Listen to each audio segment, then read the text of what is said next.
Hello friends, मैं हूं doctor Alok Kumar Gaur. I am a homeopathic physician post graduated from the London College of Homeopathy. Last 8 year से मैं Delhi NCR में as a homeopathic physician practice कर रहा हूं। और आज हम जिस बारे में बात कर रहे हैं वो है केस मिलाज्मा। मिलाज्मा यानी चेहरे की झुर्रियां।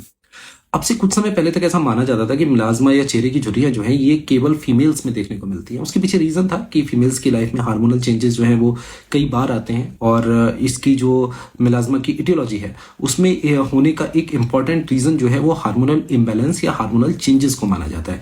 तो एक फीमेल की लाइफ में हार्मोनल चेंजेस कई बार होते हैं, प्यूबर्टी के टाइम पर होते हैं, प्रेगनेंसी के टाइम पे होते हैं, उसके बाद मीनोपॉज के टाइम पे होते हैं।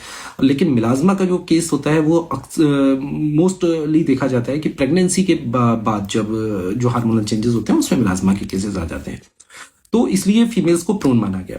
लेकिन ये पुरानी बात थी। आज के समय में मैं अपनी ओपीडी में, अपनी प्रैक्टिस में भी ये बात देखता हूँ कि मेरे पास बहुत सारे मेल पेशेंट्स भी आते हैं जिनको मिलाज्मा होता है, और उनके केसेस में सन का जो एक्सपोजर होता है, जो यूवी रेज की वजह से उनको मिलाज्मा क्रिएट हो जाता है।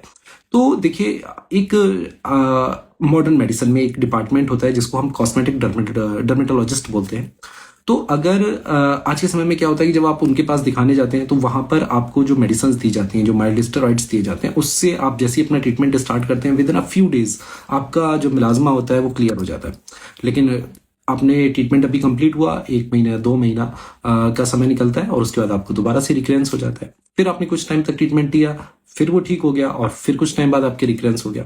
तो अगर आप बार बार अपना ट्रीटमेंट करा के थक चुके हैं तो आपको डेफिनेटली अब शिफ्ट हो जाना चाहिए होम्योपैथिक की तरफ।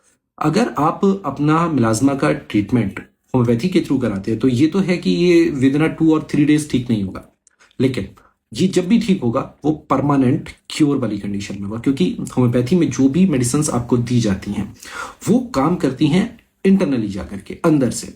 तो जब कोई मेडिसिन अंदर से काम करती है तो क्योंकि पिगमेंटेशन सुपरफिशियल लेयर पे है तो वो प्रोसेस थोड़ा सा टाइम टेकिंग जरूर होता है, लेकिन वो परमानेंट क्योर वाली कंडीशन होती है।